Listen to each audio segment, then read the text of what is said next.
Guerrier de l'astral, partie 1. Bonjour encore une fois, merci d'être ici avec moi une fois de plus. J'espère que vous allez très bien aujourd'hui, c'est Marie. Bonjour et bienvenue sur ma chaîne. Cette information peut être vue comme de la science-fiction ou comme le spectateur le voit le mieux, et je la poste uniquement à des fins de divertissement. Cependant, je prends mes informations très au sérieux, et pour ceux qui ont des yeux pour voir. J'écris ceci le matin du 22 septembre 2024. Le corps physique est un filtre à travers ses 5 ou 6 sens, y compris la télépathie. Vous ne pouvez percevoir qu'environ 3% de tout ce qui est. Comme je l'ai dit dans l'une de mes récentes vidéos, Réflexion sur l'astral, je ne savais pas comment quelqu'un pouvait calculer un tel pourcentage en tenant compte du fait que l'astral est immense, où chaque individu qui peut y accéder ne peut percevoir que ce qui est dans la portée de sa propre perception et de sa propre conscience, ce qui dicte sa vibration.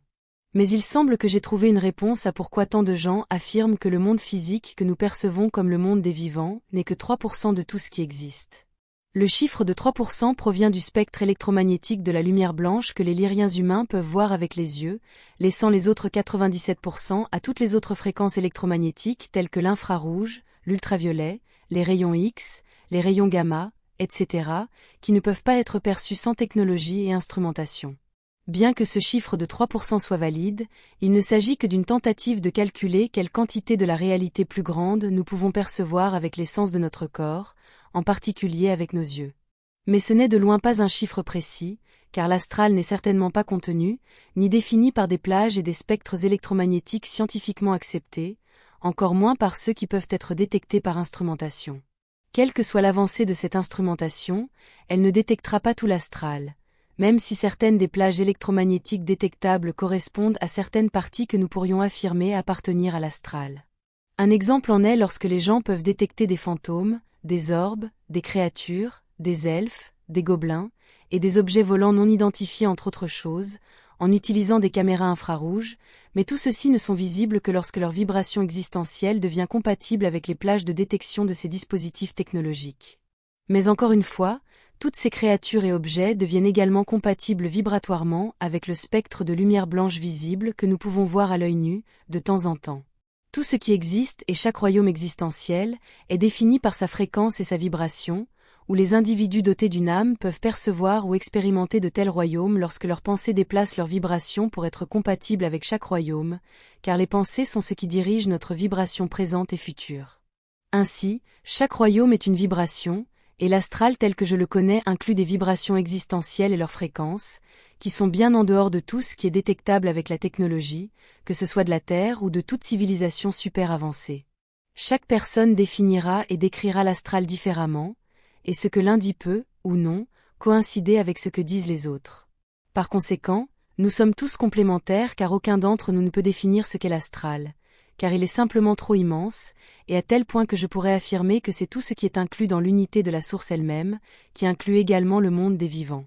Mais l'une des définitions de l'astral les plus utiles est de le relier au monde spirituel, comme dans le royaume existentiel qui est juste en dessous du monde des vivants, et qui est une image miroir du monde matériel, parfois une mauvaise caricature de celui-ci, car ce royaume est manifesté par les souvenirs et les expériences des créatures et des personnes qui ont traversé, et par les manifestations égrégores de l'inconscient collectif. L'astral bouillonne également de toutes sortes de créatures qui n'ont jamais été vivantes, et qui ne sont que des animaux, dont beaucoup existent en parasitant d'autres, principalement ceux qui ont un corps biologique. Car leurs 5 ou 6 sens bloquent leur perception de la vibration existentielle de ces parasites, leur permettant ainsi d'exploiter efficacement ceux-ci simplement parce qu'ils ne sont pas conscients de leur existence et attribuent leurs symptômes indésirables à d'autres causes. Certaines personnes, sur Terre et ailleurs, ont la capacité de voyager dans l'astral à volonté, c'est-à-dire d'entrer dans ces royaumes et de faire presque tout ce qu'elles veulent là-bas. Certaines espèces sont meilleures pour voyager dans l'astral que d'autres, mais celles qui ne peuvent pas, se limitent principalement en raison de leur système de croyances fort, c'est-à-dire en raison des idées fixes qu'elles ont. Par exemple, les urmas sont particulièrement doués pour voyager dans l'astral, tout comme tous les chats, et les lyriens humains se situent quelque part entre le don et l'absence de don, en fonction de chaque individu et de la culture à laquelle il appartient. En se concentrant sur la manière dont les lyriens humains voyagent dans l'astral, il existe de nombreuses techniques, mais dans mon expérience, chaque individu a la sienne, et ce qui fonctionne pour l'un, peut ne pas fonctionner pour un autre. Comme Yazi et moi pouvons décrire ce que nous faisons, c'est que nous nous concentrons simplement sur le désir d'être dans l'astral, et nous déplaçons notre conscience là-bas, parfois en éloignant notre perception de nos corps biologiques, et parfois en conservant toujours la conscience de ce que font nos corps. Une chose importante à souligner ici est que nous, je cite, ne sortons pas de nos corps, car c'est une idée très largement acceptée associée au voyage astral. Nous n'avons pas besoin de nous concentrer sur le fait de quitter notre corps comme le font de nombreuses personnes, nous l'emportons simplement avec nous dans nos esprits car nous ne percevons pas nos corps physiques comme un obstacle quelconque pour plonger dans l'astral. Nous ne pensons pas à emmener notre corps avec nous, nous devenons simplement tout astral, ou nous faisons simplement ce que nous faisons, sans penser beaucoup à l'endroit où se trouvent nos corps physiques, car nous entrons dans quelque chose comme un état hypnotique auto-imposé. Et nous le faisons, car nous avons beaucoup pratiqué toute notre vie, et aussi avec l'expérience des vies antérieures dans tout cela également. Cela est poussé à l'extrême par Yazi Sophia, qui peut. Eh bien, la plupart d'entre vous savent ce qu'elle peut faire, et je vais en rester là pour l'instant. Je sais que ce que je viens de dire peut ne pas être très utile pour vous, qui cherchez peut-être une méthode pour voyager dans l'astral. Je décris simplement comment Yazi et moi le faisons en quelques mots, mais dans une future vidéo je partagerai avec vous des techniques de voyage astral que je pourrais trouver utiles. Beaucoup de gens peuvent voyager dans l'astral, à volonté et naturellement, et finalement, chacun d'entre nous voyage dans l'astral presque tous les jours, lorsque nous rêvons, car les mondes oniriques ne sont rien d'autre que l'astral. Certaines personnes peuvent placer les mondes de rêve dans un autre royaume, mais c'est très subjectif, car les royaumes dépendent de la capacité de perception de chaque âme individuelle, ils dépendent de leur conscience, tout comme tout autre royaume.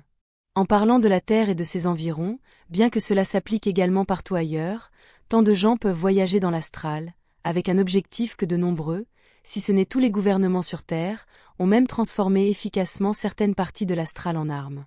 Cela est caché au grand public bien sûr. Bien que plusieurs autres personnes en ligne discutent déjà de ce sujet, et partagent tout ce qu'elles savent avec le grand public. Ce qui est important pour moi car peu importe à quel point cela peut sembler extrême, je ne l'invente pas, je vous informe simplement de ce qui existe. Comme je l'ai décrit dans d'autres vidéos, les créatures et entités du côté des esprits forment des groupes et des gangs. Eh bien, des projets top secrets parrainés par le gouvernement au sein de la communauté militaire et du renseignement ont développé des agents d'opérations spéciales, des membres des forces spéciales, dont la tâche est de voyager dans l'astral et de servir plusieurs objectifs là-bas, la plupart étant l'équivalent astral du côté des esprits de toute autre force opérationnelle spéciale du côté des vivants. Les soldats et agents voyageant dans l'astral entrent du côté des esprits pour attaquer et saboter tout ce qu'ils peuvent et qu'ils peuvent, en tant que mission assignée. Cela ajoute une autre couche inconfortable au problème des individus ciblés sur Terre. Comme de nombreuses personnes ne le savent pas et n'ont aucune idée pourquoi leurs projets et leur vie sont toujours en difficulté, et ne sont pas autorisés à avancer dans leurs projets, tout cela à cause de raisons qui leur sont inconnues, et qui ne peuvent être pensées que comme un cas de malchance constante.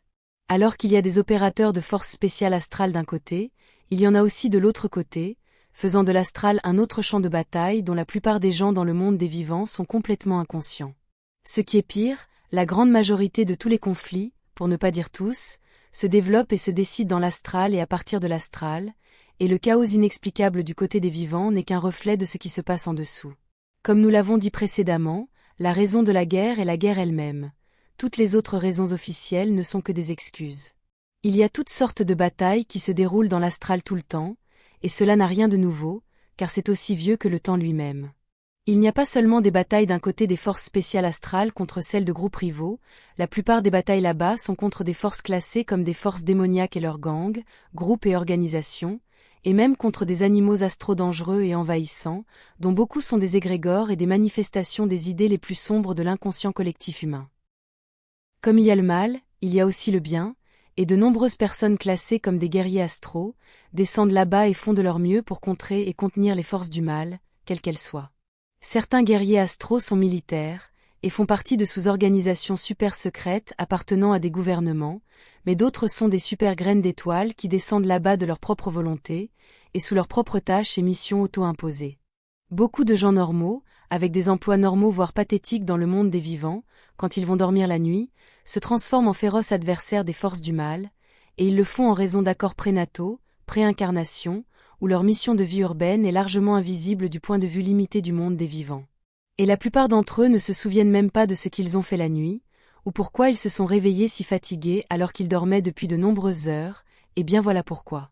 Beaucoup de gens dans le monde des vivants se demandent quelle peut être leur mission de vie, se considérant comme inutile, un échec, et sans but réel, pourtant leur véritable raison d'être sur Terre, et leur véritable influence n'était jamais censée être vue du côté des vivants comme ce qui compte vraiment, et là où les choses vraiment transcendantales se produisent est du côté astral, en particulier sur le plan astral inférieur.